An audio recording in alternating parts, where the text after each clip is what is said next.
mesdames et messieurs représentants des associations patriotiques, mesdames et messieurs les porte-drapeaux, messieurs les militaires, les familles des Vansois et Touretans dont les aînés ont combattu l'ennemi nazi et dont certains y ont laissé la vie, mesdames et messieurs, merci d'être présents avec nous aujourd'hui.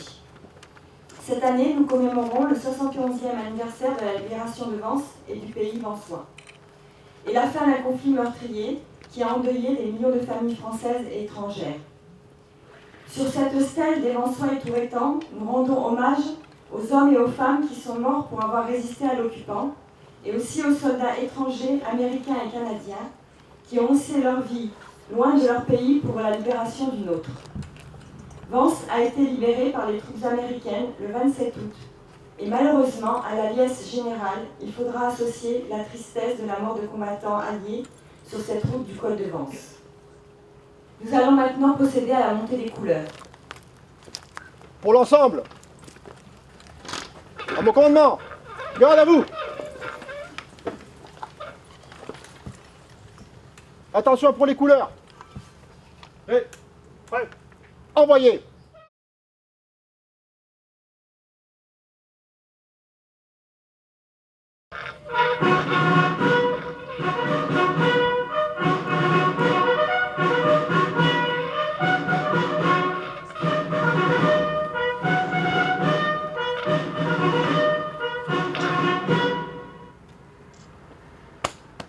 Repos.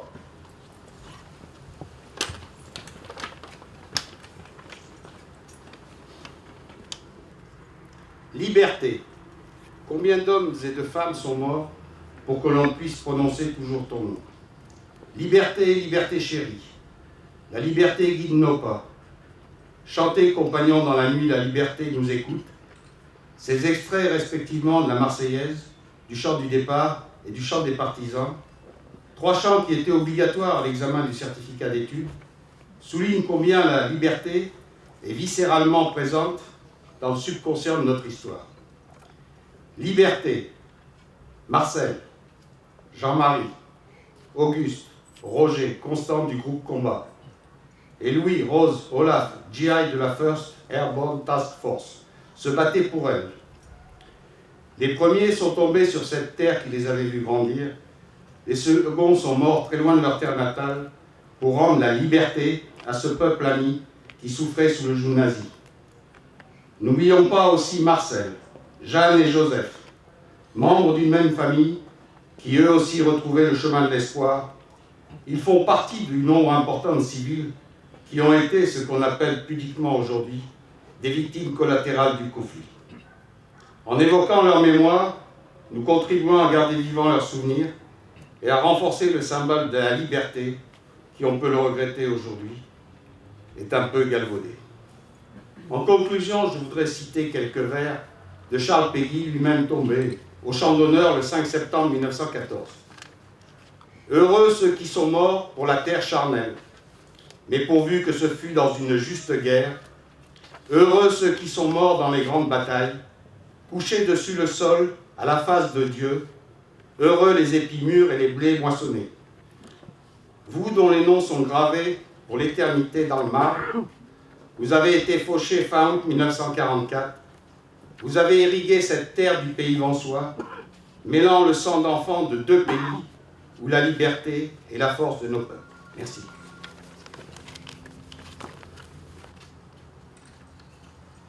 « 70 ans ont passé. Les pans de notre histoire se sont éclaircis au fil des ans, nous permettant de mesurer l'ampleur des scènes qui ont meurtri notre sol. Des faits historiques, une connaissance collective, l'héritage d'une mémoire qu'il est primordial de léguer à nos enfants. 70 ans ont passé et l'évocation de la libération de Vence et du pays vansois nous replonge chaque année avec le même effroi et la même émotion dans les heures sombres de la barbarie nazie. Une cruauté qui a endeuillé de nombreuses familles, françaises et étrangères, vansoises, américaines, tous compatriotes, tous ligués pour la dignité humaine et la démocratie. Comment imaginer aujourd'hui que jusqu'au dernier jour de guerre, des hommes sont tombés ici pour que nous soyons libres? Comment oublier tout ce que nous leur devons? Ici, aujourd'hui, pouvons-nous imaginer, alors que la joie du débarquement envahissait les cœurs, que nos amis américains allaient sauter sur des mines, alors qu'ils venaient en renfort des forces françaises de l'intérieur? Aujourd'hui, je rends un hommage solennel, au nom de toute la population de Vence et du pays vensois, à tous nos héros vensois et touretans, qui, au moment venu, ont fait ce choix si difficile et si extraordinaire de s'engager pour sauver ce qui compte le plus pour nous tous, ce qui est la condition même de notre dignité et nous permet de vivre tous ensemble, quelle que soit notre origine, quelle que soit notre condition, notre croyance, la démocratie. C'est dans ces périodes extrêmes et tumultueuses que les hommes puissent soudain la force de devenir extraordinaires, jusqu'à donner leur propre vie pour sauver l'idée de l'humanité. Face à l'atrocité nazie, ils ont conjugué morale, éthique et liberté contre la soumission et l'asservissement. Ils sont l'honneur des Vensois, ils sont l'honneur du pays vensois. Recueillons-nous là où ils sont tombés. Joseph et Jeanne Caparros nés Zimmer, Marcel Voisin né Zimmer, Auguste Baron, Roger Gazanière, Constant Nazeau. J'exprime aujourd'hui ma profonde gratitude aux Vensois qui ont fait le don suprême de leur jeune vie pour la liberté et pour la paix. Joseph Chirico, Octave Grand-Perret, Guillaume Stuerga, Joseph Laurenti, Victor Morel, Francis Giraudot, Marius Martini, Auguste Mariot, Jean-Marie Boursac, Michel Briquet, Alexandre Meffray, Marcel et Albert Belledy. Au moment où beaucoup s'étaient soumis, ils nous ont donné cette grande leçon et nous ont permis de comprendre que le courage est le prix de la dignité. Je pense également aux 3 soldats de l'armée américaine tombés sur notre territoire du col de Vence.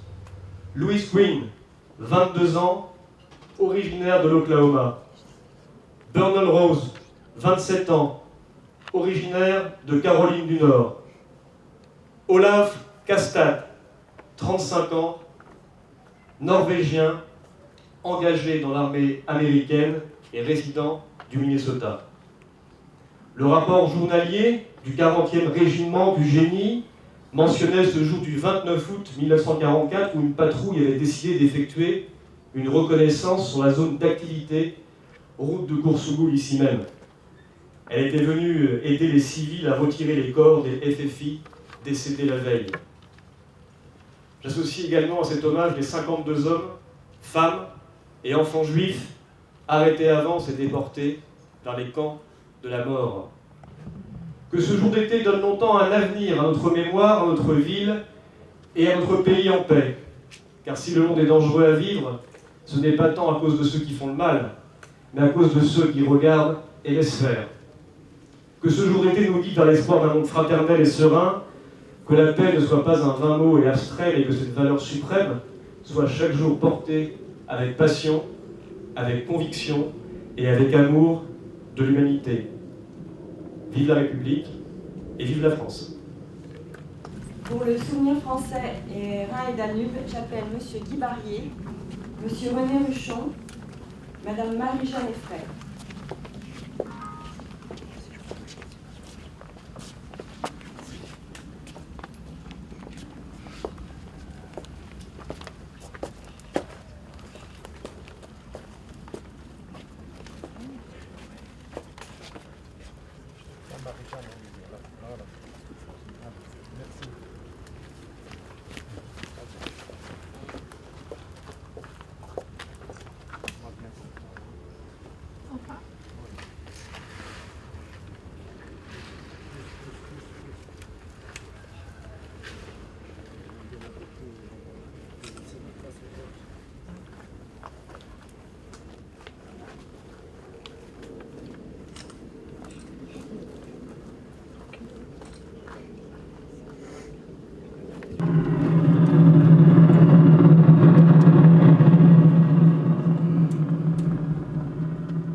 Nous allons maintenant écouter l'allocution de M. Marcel Quérico, le fils de Joseph Quérico, assassiné par les nazis le 25 août 1944.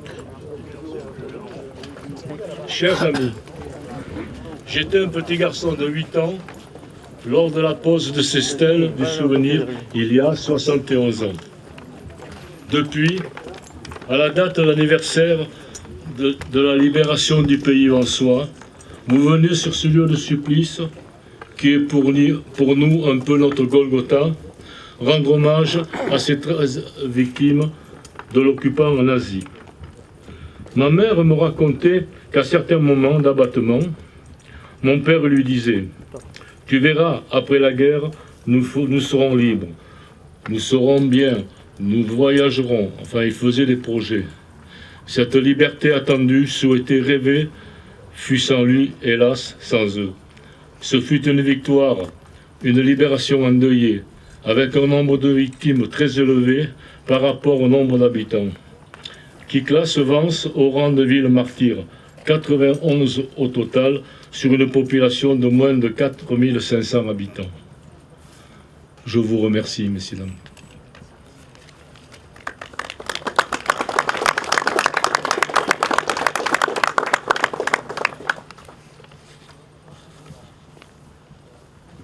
Merci à vous. Nous allons maintenant procéder au dépôt de gerbes. Pour l'ensemble. Mon commandement. Garde à vous.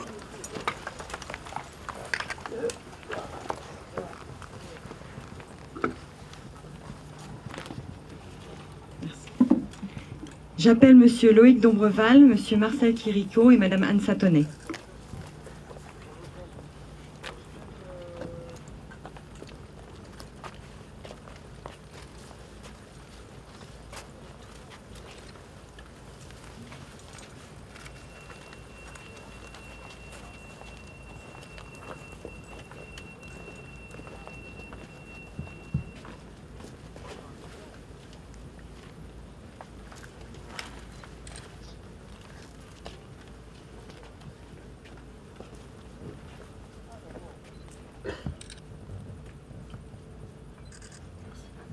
Nous allons maintenant écouter la sonnerie aux morts.